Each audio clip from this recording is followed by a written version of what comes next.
Professor Kylax had spent 3 decades studying hostile environments across the galaxy. His comprehensive guide to dangerous worlds was required reading at every major xenobiology institute. So when the Galactic Council asked him to evaluate the human homeworld for potential colonization, he approached it with professional confidence.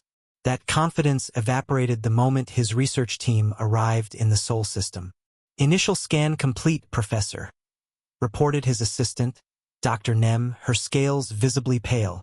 "The planet's surface is 71% liquid dihydrogen monoxide." Kylax nearly dropped his data pad. 71%? That's a Class 12 toxin. How is anything alive down there? "It gets worse," Dr. Nem continued, her voice trembling. "The atmosphere contains 21% oxygen in its gaseous form." The entire research team fell silent. Oxygen was one of the most corrosive substances in the known universe.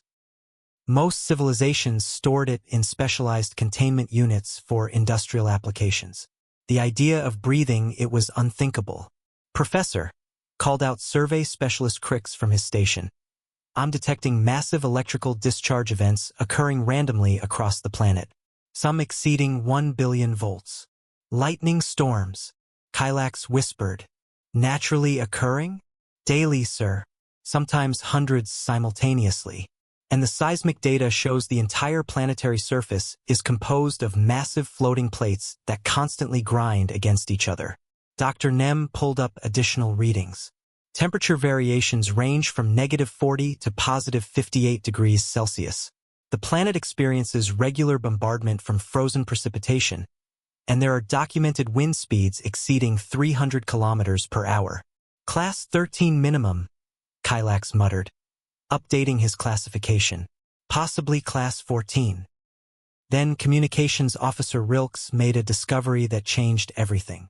"Professor, I'm detecting billions of life signs on the surface. Massive urban centers. And, sir, they appear to be thriving." The main screen displayed aerial views of human cities.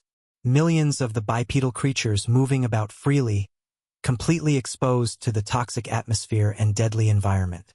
But what truly horrified the research team was what they discovered next. "They're not just surviving the conditions," Dr. Nem reported, her voice barely audible. They're using them recreationally." The images spoke for themselves. Humans intentionally exposing themselves to the electrical storms, standing under cascading dihydrogen monoxide for pleasure, and engaging in activities that deliberately increased their oxygen intake. Some were even seen hurling themselves from great heights attached to fabric wings, seemingly for entertainment. "Professor," Survey Specialist Crix called out urgently, "you need to see this. They've built cities directly on the fault lines where the crustal plates meet. They call them Los Angeleses and Tokyo." "On the fault lines?"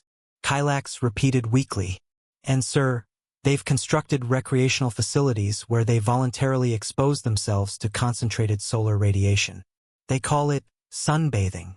The final revelation came when they monitored human communication networks. Not only did humans live on this nightmare world, they had divided it into arbitrary territories and regularly engaged in organized conflicts over resources they could easily share. "Professor," Dr. Nem said quietly, "I don't think this is a Class 13 Deathworld." Kylax nodded grimly as he updated his classification system. "No, this is something entirely new. Class 15 Deathworlds kill you quickly. This planet drives its inhabitants insane, and they somehow thrive on it." He created a new classification that day, Class X Inexplicable Survival Worlds. The recommendation to the Galactic Council was unanimous. Avoid Earth at all costs. Any species capable of not just surviving but flourishing in conditions that would liquefy most galactic citizens was clearly too dangerous for contact. The report concluded with a single, terrifying observation.